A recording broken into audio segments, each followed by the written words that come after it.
Hello, my name is Neil Grant. I'm a regulatory lawyer in the health and social care sector, working for a firm called Gordon's Partnership LLP, based in Guildford and London. I've been working in the sector for nigh on 30 years. What I'd like to do today is to give a talk on CQC's Emergency Support Framework, which came into force on the 4th of May. Now, on a prioritised basis, CQC will be calling providers and discussing four main areas. The first one, safe care and treatment. The second, staffing arrangements. The third, protection from abuse. And the fourth, assurance processes, monitoring and risk management. And based on the manager's responses to a set of questions, CQC will classify your service as managing during the pandemic or needing support. Now, CQC doesn't really explain what it means by support, and it's not really an improvement agency. It's never held itself out in that manner.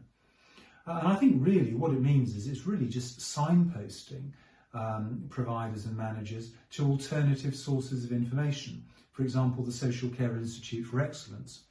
They also say they'll share good practice during these telephone conversations as well.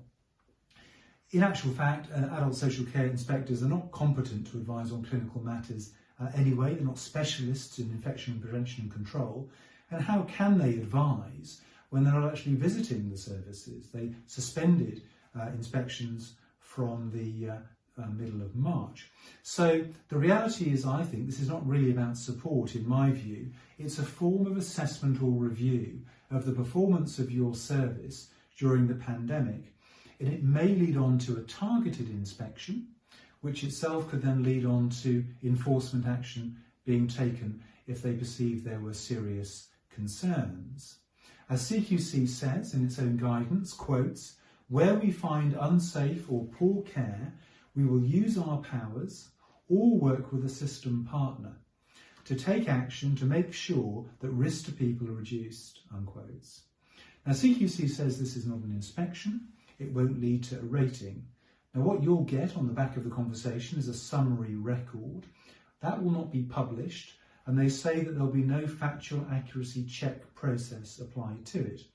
But what I would say is that if you're not happy with the content of that record, or any other aspect for that matter of the conversation, you should go back to the inspector, go back to CQC and point out any inaccuracies or any issues, because if you feel that you are managing, then that should properly be reflected in the record. And why do I say that?